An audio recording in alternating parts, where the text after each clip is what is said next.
పద్య భేదాలు 3 రకాలు. 1 వృత్త పద్యాలు, 2 జాతి పద్యాలు, 3 ఉపజాతి పద్యాలు. అందులో 1 వృత్త పద్యాలు 4 రకాలు. అందులో 1 ఉత్పలమాల.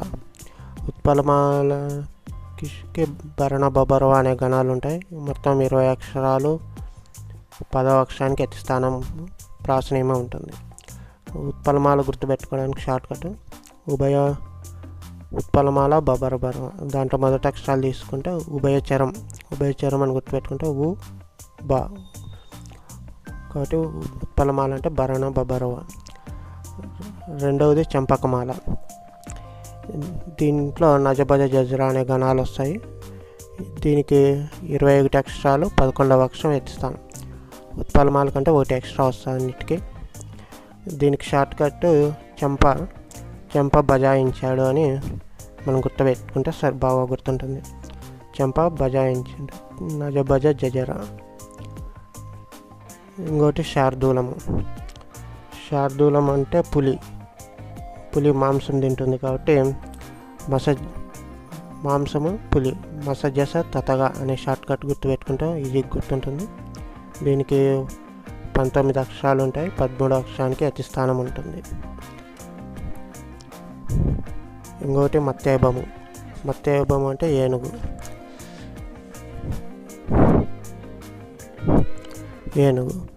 దీనికి సభరణమయ అనే గణాలు వస్తాయి. 20 అక్షరాలు ఉంటాయి. 14వ అక్షరానికి ఎత్తి స్థానం. ఇక్కడ శార్దూలము మత్తేబము ఒక బ్యాచ్గా అనుకుంటే శార్దూలానికి 19 అక్షరాలు ఉంటాయి, మత్తేబానికి 20 అక్షరాలు ఉంటాయి. 1 ఎక్స్ట్రా ఉంటుంది. అలాగే ఆ ఎత్తి స్థానం కూడా 1 ఎక్స్ట్రా. అలాగే ఈ మత్తేబం అంటే ఏనుగు. దీనికి షార్ట్ కట్ రాజు సభకు ఏనుగు మీద వచ్చాడు. రాజు సభకు ఏనుగు మీద వచ్చాడు గుర్తుపెట్టుకుంటే మనకి మత్తేబం సభరణమయవ ఈజీ గుర్తుంటుంది. నెక్స్ట్ జాతి పద్యాల గురించి తెలుసుకుందాం.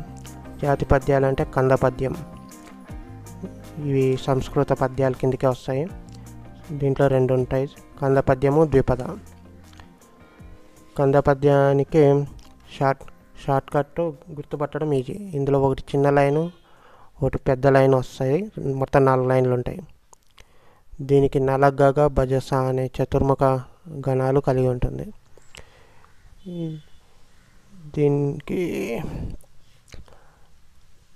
అలాగే ద్విపదకి 2 లైన్లే ఉంటాయి, 2 పాదాలు ఉంటాయి. ప్రతి పాదంలో వరుసగా 3 ఇంద్రగణాలు, 1 సూర్యగణం ఉంటుంది.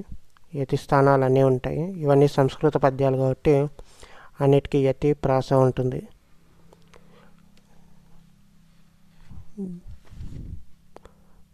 సో మిగతావి మళ్ళీ నెక్స్ట్ వీడియోలో చూద్దాం.